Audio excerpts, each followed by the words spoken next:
KCR comments కు CM Revanth Reddy counter ఇచ్చారు. కళ్లకు గట్టినట్లుగా పగులు కనిపిస్తుంటే చిన్న సంఘటన అని ఎలా అంటారన్నారు.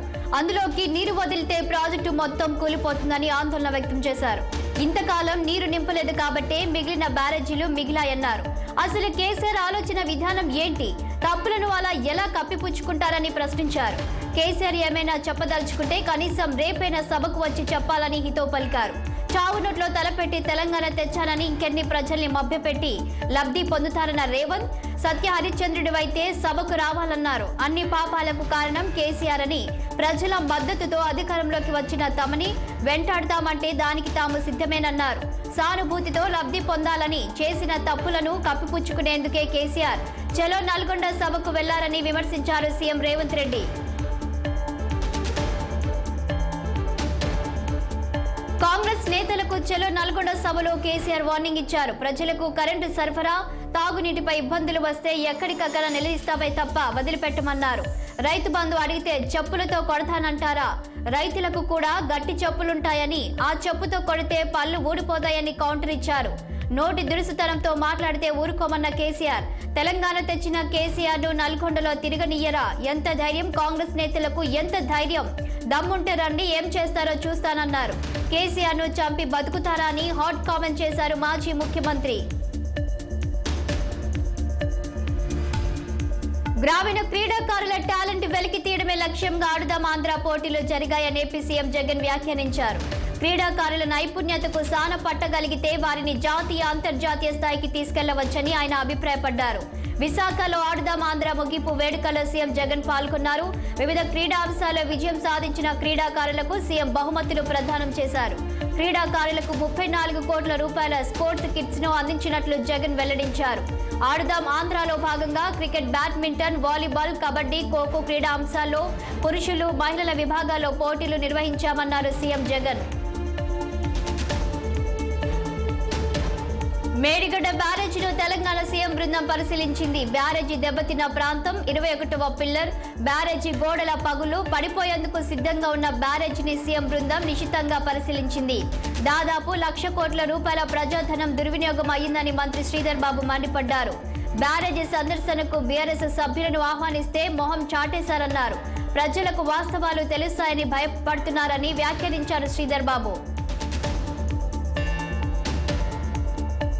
సీఎం బృందం మేడిగడ్డ బ్యారేజీ సందర్శనపై కేంద్ర మంత్రి కిషన్ రెడ్డి స్పందించారు. మేడిగడ్డ ప్రాజెక్టు సందర్శన ఒక పొలిటికల్ డ్రామా అని ఆరోపించారు.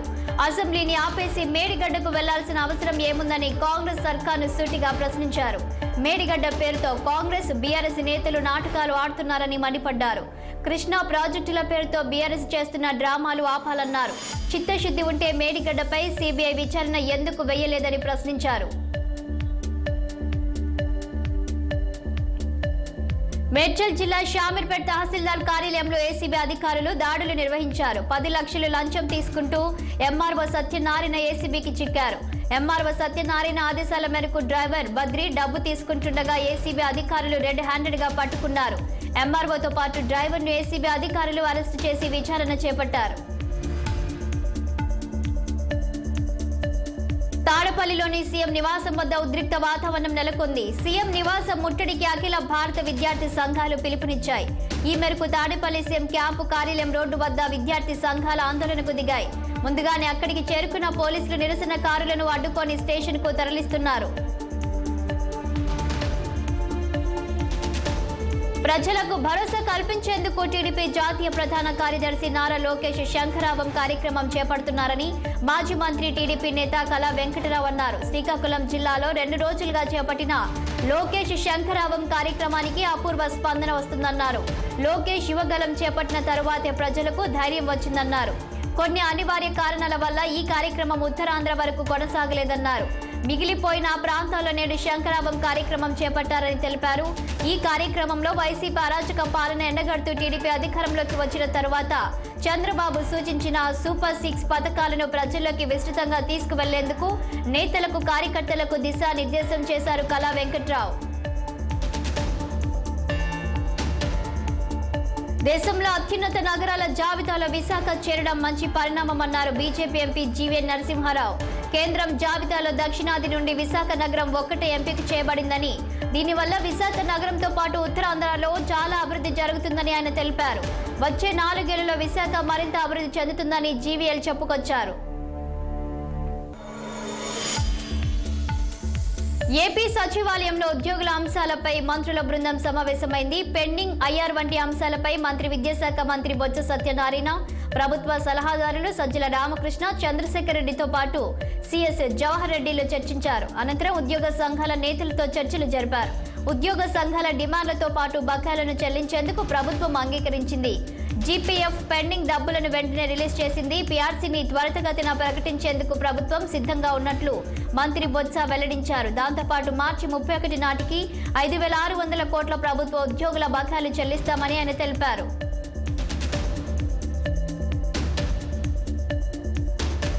రంగారెడ్డి జిల్లా రాచకొండ పోలీస్ స్టేషన్ పరిధిలో చైన్ స్నాచర్స్ రెచ్చిపోతున్నారు. రోడ్డు మీద నడుచుకుంటూ వెళ్తున్న మహిళ మెడలో ఓ వ్యక్తి గొలుసు లాక్కొని పారిపోయాడు.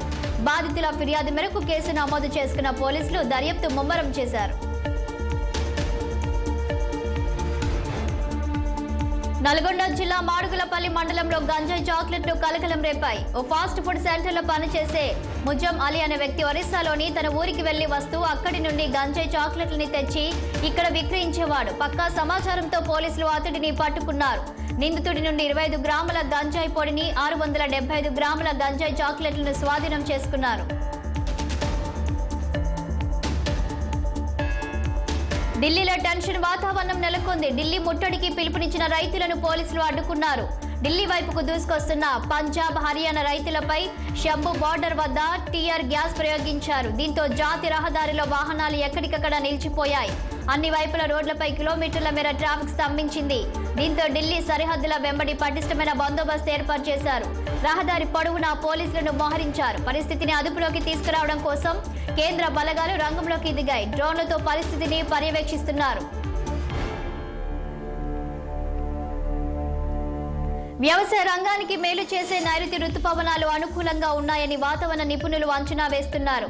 వచ్చే జూన్ నుంచి సెప్టెంబర్ వరకు గతేడాదితో పోలిస్తే ఈ సంవత్సరం మెరుగైన వర్షాలు కురిసే అవకాశం ఉందని విశ్లేషకులు వెల్లడించారు. పసిఫిక్ మహాసముద్రంలో గతేడాది నుంచి కొనసాగుతూ ప్రస్తుతం బలంగా ఉన్న ఎల్సినో జూన్ నాటికి బలహీనపడే ఆగస్టులో లానినా ఏర్పడుతుందని నిపుణులు పేర్కొన్నారు. ఈ మేరకు దేశీయ, అంతర్జాతీయ పలు వాతావరణ సంస్థల ప్రణాళికను పరిగణలోకి తీసుకొని వర్షాలు కురుస్తాయని వాతావరణ శాఖ తెలిపింది.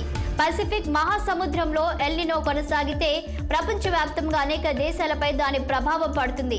పసిఫిక్ లో ఉపరితల ఉష్ణోగ్రతలు వేడిగా ఉండడంతో ఎండల తీవ్రత పెరగడం, తక్కువగా వర్షపాతం నమోదు అవడంతో కొన్ని చోట్ల ప్రకృతి విపత్తులు, వరదలు, తుఫాన్లు, వడగాలులు సంభవిస్తూ ఉంటాయి. ముఖ్యంగా భారత్ పై ఎల్సినో ప్రభావం ఎక్కువగా ఉంటుంది. గతేడాది నైరుతి సీజన్ 4 నెలల్లో సాధారణ వర్షపాతం నమోదు కాగా జూన్లో తీవ్రమైన ఎండలు, వర్షపాతం కొనసాగింది.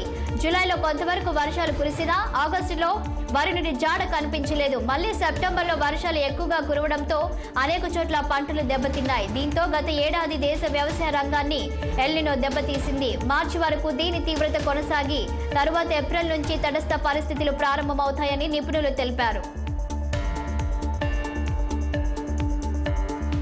యునైటెడ్ అరబ్ ఎమిరేట్స్ లోని అబుదాబిలో తొలి హిందూ దేవాలయం ప్రారంభానికి సిద్ధమైంది. మేరకు ఈ నెల 14న మోదీ చేతుల మీదుగా ఆవిష్కరణ కానుంది. దీనిని బోధ సన్వాసి అక్షర్ పురుషోత్తం స్వామి నారాయణ సంస్థ నిర్మించింది. ఈ ఆలయాన్ని ప్రధాని నరేంద్ర మోదీ ప్రారంభించనున్నారు. యుఏఈలోనే మొట్టమొదటి హిందూ ఆలయం ఇది. హిందూ మత సాంస్కృతిక గొప్పతనానికి ప్రాతినిధ్యం వహించేలా దీనిని నిర్మించారు. అలాగే అబుదాబి వైవిధ్యమైన వాతావరణం కూడా అందులో కనిపిస్తుంది.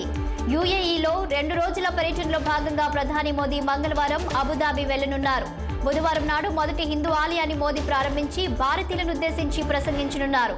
భారత్ గల్ఫ్ ప్రాంతాల మధ్య బలమైన సాంస్కృతిక, సామాజిక, ఆర్థిక సంబంధాలకు ఈ ఆలయం ప్రతీకగా నిలుస్తుందని యుఏఈలో భారత రాయబారి సుంజయ్ సుధీర్ అన్నారు. హామాస్ హమాస్ మిలిటెంట్లే టార్గెట్ గా ఇజ్రాయెల్ చేస్తున్న దాడుల్లో కీలక పరిణామం చోటు చేసుకుంది. యుద్ధ రంగంలో మొదటిసారి హమాస్ చెరలో ఉన్న 2 బందీలను ఇజ్రాయెల్ సైన్యం రక్షించింది. దక్షిణ గాజాలోని రఫాలో వారిని కాపాడింది. గత 4 నెలలుగా జరుగుతున్న ఈ యుద్ధంలో బందీలను రక్షించడం తొలిసారి. అత్యంత సాయుధుల పర్యవేక్షణలో ఉన్న అపార్ట్మెంట్ 2వ అంతస్తుపై సోమవారం తెల్లవారుజామున ఇజ్రాయెల్ సైన్యం దాడి చేసింది. భారీ కాల్పులు, గగనతల దాడులతో ఆ ప్రాంతమంతా దద్దరిల్లింది. దాడుల్లో ఓ పసికందు సహా 67 మంది పాలస్తీనీయులు మృతి చెందినట్లు స్థానిక అధికారులు ప్రకటించారు. హమాస్ దాదాపు 250 మందిని బంధించిన విషయం తెలిసిందే. కాల్పుల విరమణ ఒప్పందంలో భాగంగా కొంతమందిని విడుదల చేశారు.